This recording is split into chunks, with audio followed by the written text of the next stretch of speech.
What's up, guys? It's your boy, Rahama Gandhi, back with some more Choices That Matter, and the sun went out. And, where we left off, I actually don't remember too much. And it's only been like an hour since I recorded.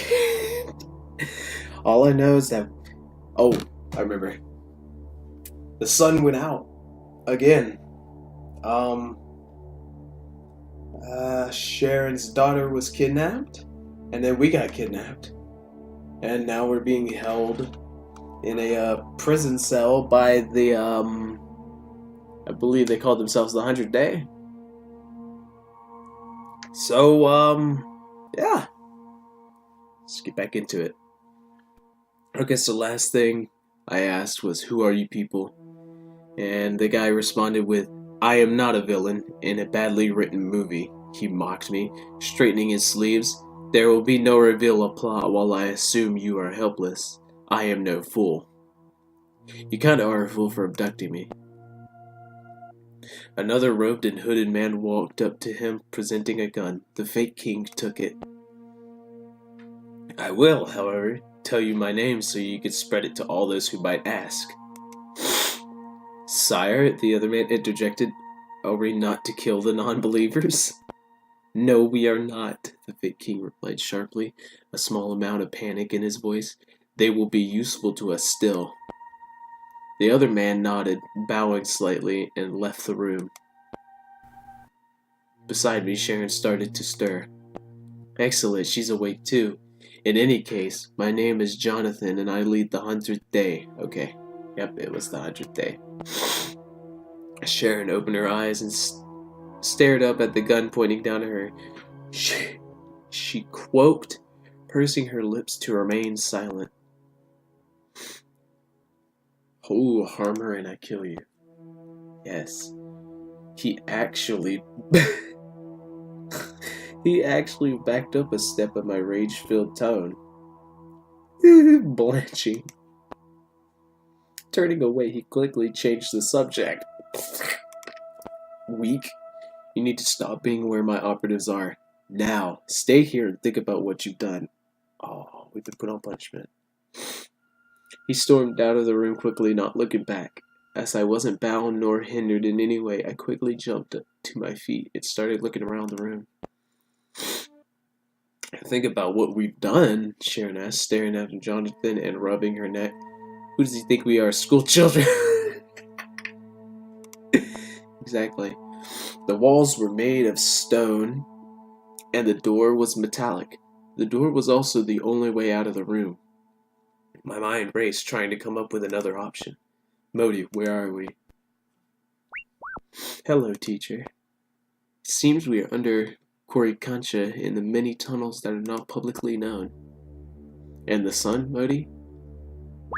"Still extinguished, teacher." Dang! This drew my gaze to the clock on the wall. It was the source of the ticking I had heard when I woke up. I had been unconscious for some time.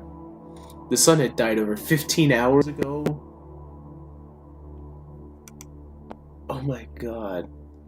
Bang on the door and demand to use the toilet. Fake an illness.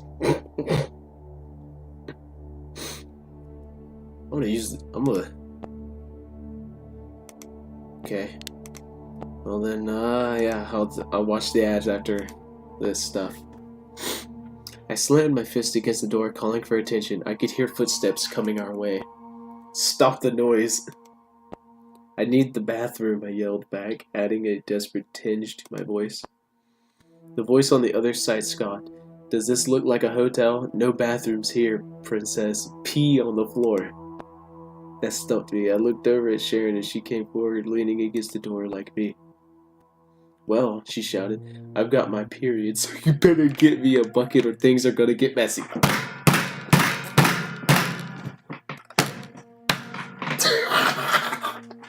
Sharon.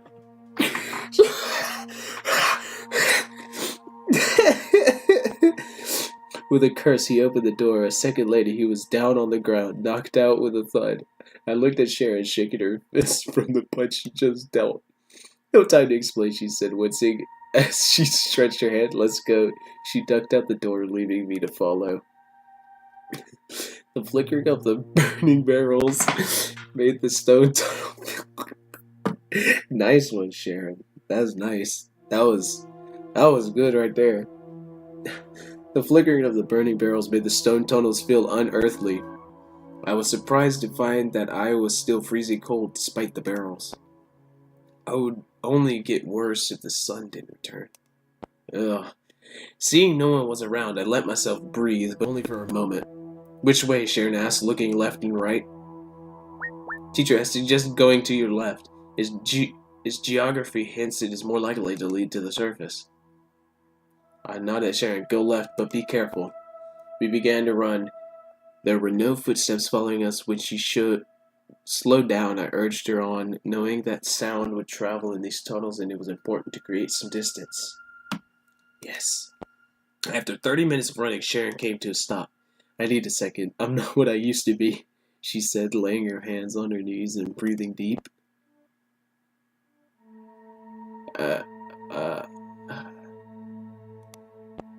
Okay, well, I'll be back. Okay, I'm back. I'm sorry about your daughter. Don't be sorry, she said bitterly. Be angry and help me get her back. We continued on at a slower pace, giving me time to look around the underbelly of the temple. Eventually, we walked into a wider room and I stopped in shock. Cogs made out of gold lined the walls, interconnected and stunning. Some were painted with motifs, but they didn't quite fit together in the right way for me to make out an image. Sharon reached out and turned the cog closest to us effortlessly. Like they'd just been oiled, she remarked in awe. A central wooden cog was unlike the rest, so I walked over to it. Curiously, I turned it slowly. As it turned, so did the wall, aligning the paintings to create a scene. Well, bugger me dead, Sharon whispered. The first scene was of the universe, 2 universes actually. They were connected by the central cog. The Earth was on one side with the sun and stars, and the other was devoid of a world or sun. Its shooting stars were hypnotic. Turn it again. I did, creating another scene. This one showed an angry world, a hunger and pain in all of the faces of the painted people. Turning the wheel again made the picture of a man, a cog tied around his neck, kneeling before an Incan priest who was blessing him, a knife in his hands. He about to kill this dude. Next scene was the death of the kneeling man, sacrificed on an altar. I swallowed, palms sweaty, knees weak, arms are heavy. There's vomit on his sweater already. Mom's spaghetti. He's nervous. I turned the cog for the final time to show the final depiction. It was the 2 universes again, only this time the cog had sunk into the wall, connecting the universes seamlessly and showing the sacrificed man crossing the border from one universe to the other. What does it mean? Sharon asked, eyes wide.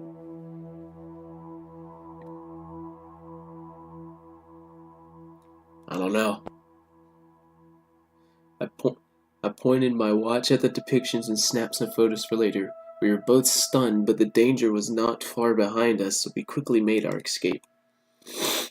The stone tunnels ended at an outcropping in an abandoned quarry. I frowned, wondering who in Cusco was hiding all of this from the public eye. We climbed over the gates and made our exit. It had to be someone truly high on the food chain. Modi lit our way as we continued walking, the sun still absent from the sky. Sharon didn't pause to wonder. I'm calling the police to tell them about Chrissy, and I'll see what they could do to help. If you don't want them near you, I suggest you stay at a hotel tonight. I understand, I told her. I looked down at my watch. Find us a hotel booking, Modi. Yes, teacher. I'll do that now. Oh, who am I kidding? Sharon sighed. We've got a broken son and cult extremist in the city. My missing girl isn't going to cause them any panic. Remorse filled me. Oh my God, Sharon. Come with me. We'll find her. She smiled at me, and I noticed for the first time the lines around her eyes. Life has not been easy on her. Damn. I'll think about it. Thank you. I've made 3 bookings at 3 different places, teacher. I've also used several of your aliases in case someone were to look for you. I'd advise being cautious at this time. I relayed the information to Sharon and she snorted without grace. Tell him to cancel it. You can stay with me. Maybe you'll be useful. Well, I'm useful in many different ways. Trust. I smiled at my new friend, glad that she was still with me. By the time we made it back to Sharon's, it was nearly dawn, and the sun hadn't made a reappearance. She said about bringing out the heater and lighting a fire in the stove while I inspected the photos I had taken. I couldn't afford to miss anything, not with the current circumstances. A knock at the door startled us both. I just want to remind you, teacher. Caution.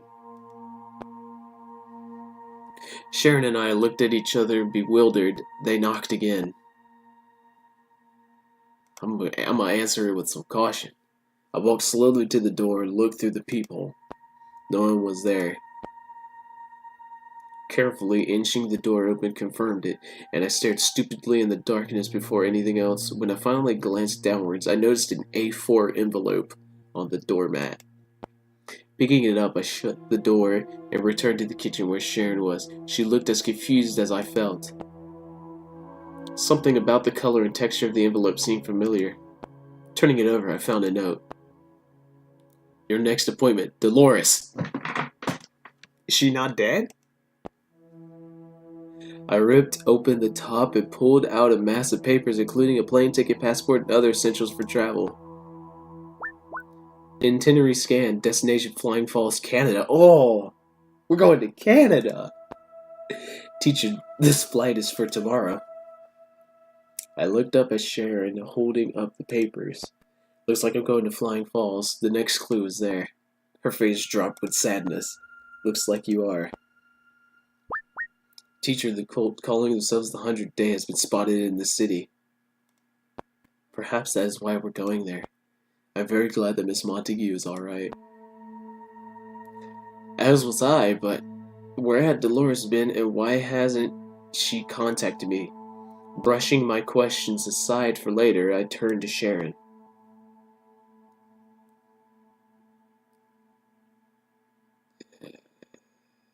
Want to come along for the ride?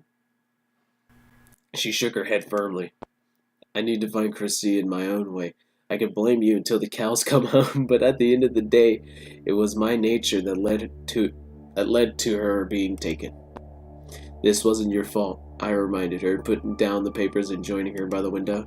I know, but I still have that good old guilt, she said, a crooked smile on her face. Beside that crackpot said she was on her way home, and if that doesn't mean her house.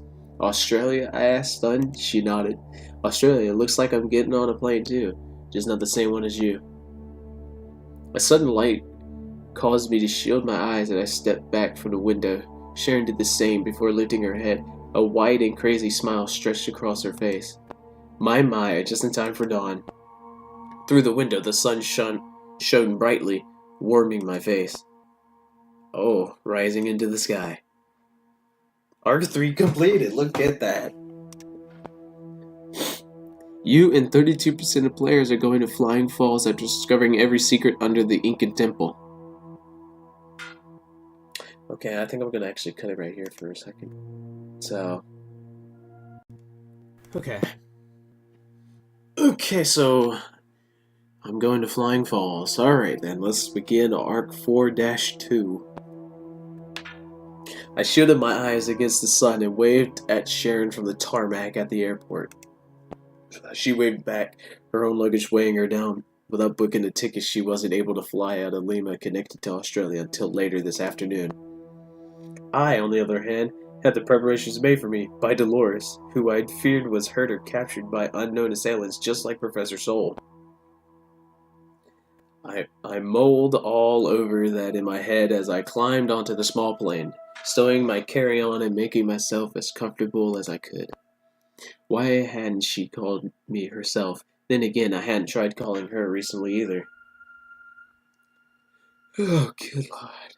Who delivered that package to Sharon's house? And how had they known I was there? Yeah, really. They probably tracked Modi. I bet they did.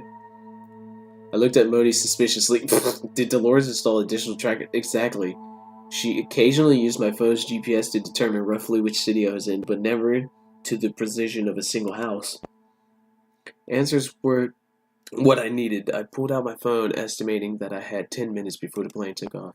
Scrolling down to her number, I looked at it for a moment. Would she even answer? I'm calling her. We about to. The twin engines of the plane revved up and the craft started to move. I stared out the window, ignoring the sobbing woman next to me as much as I could. What? Why is she crying? Had it only been a few days since Dolores' disappearance and Soul's death, it seemed like much longer. Modi was silent on my wrist, and I inspected it carefully.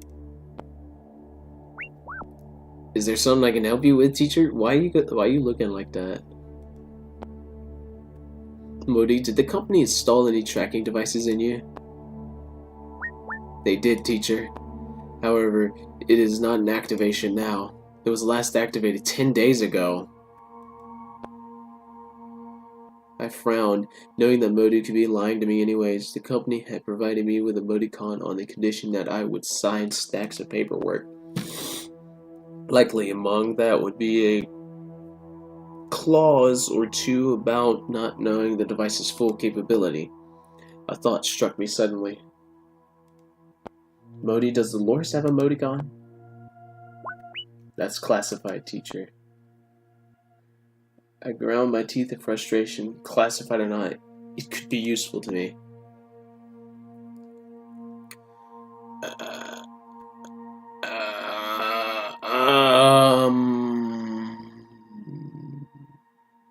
I'm about to oop.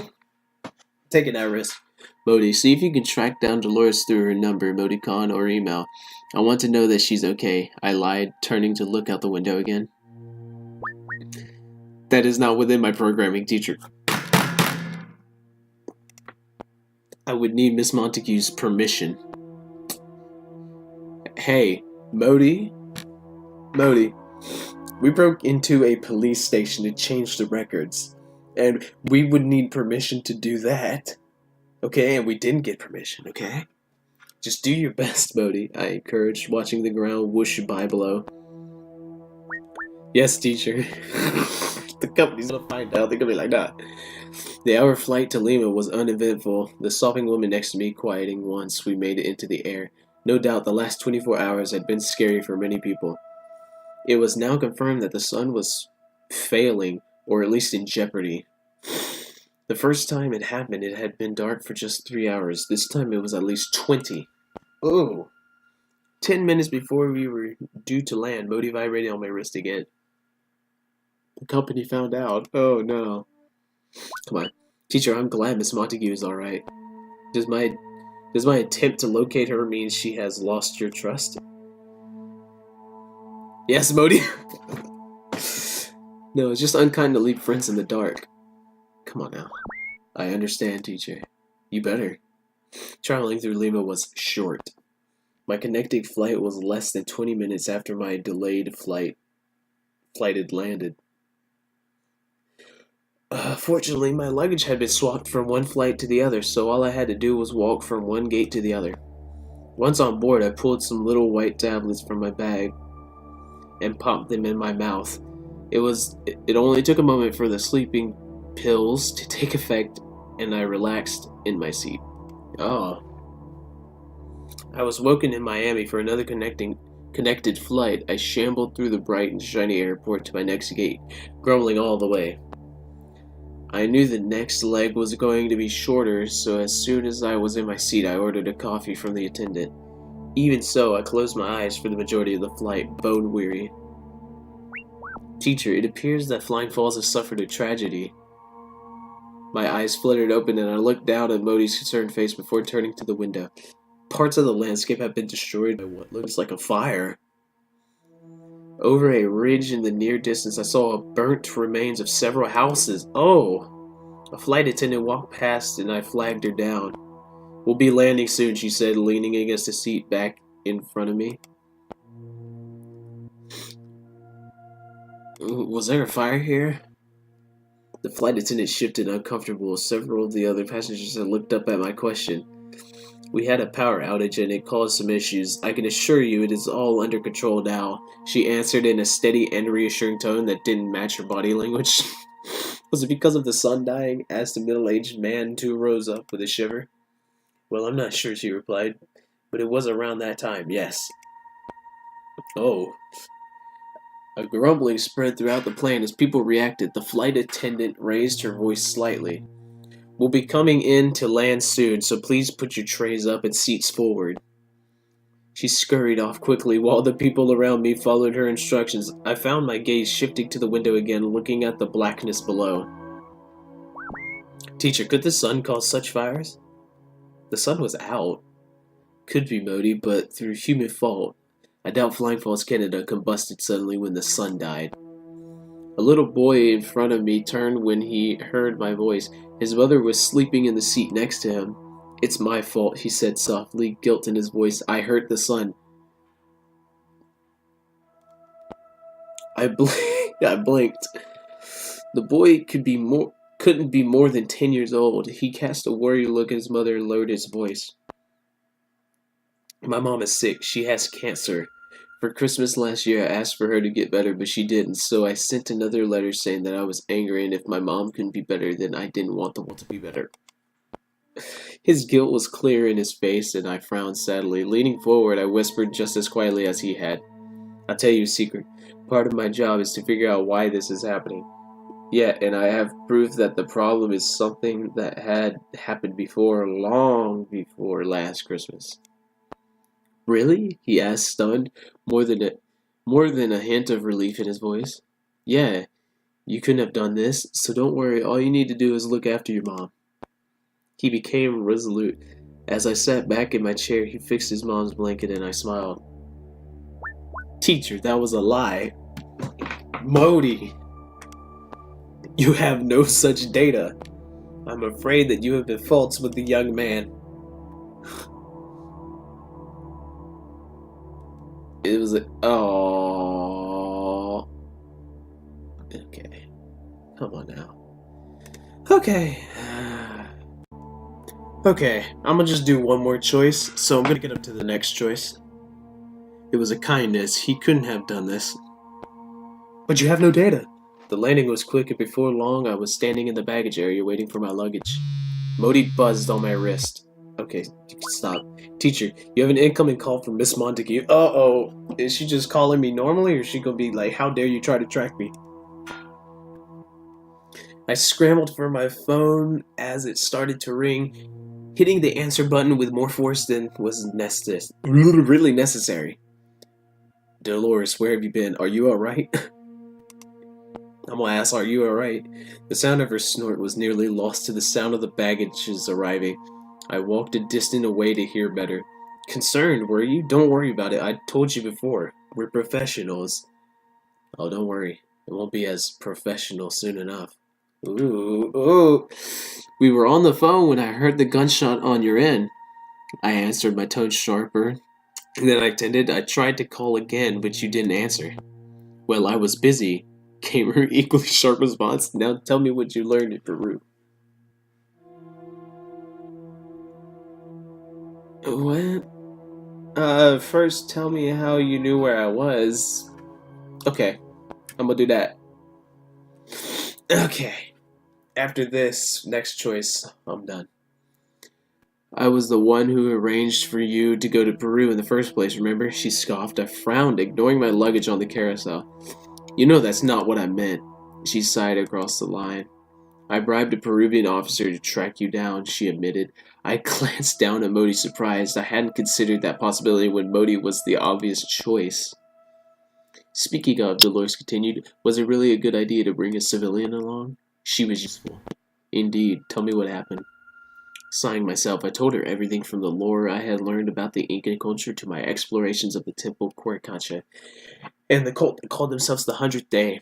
Finally, I explained to her what I had found in the bowels of Coricancha. Did you get photos? Of course, we're professionals, I mimicked back at her. I'll have Modi send them through. And what do you think they mean? Honestly, no idea, I grumbled. By then, my luggage was the only item left on the carousel, so I stepped over quickly and picked it up, not wanting to attract unwanted attention. The line was silent for a moment as I made my way outside the airport, looking around for a taxi. Dolores, where should I be heading? Hmm? Oh, you're meeting a contact in Flying Falls. He'll meet you at a coffee place called Danny's. Okay. I'm gonna say, who is he? And then I'm gonna call that the end of the video, so, Alright. Bye.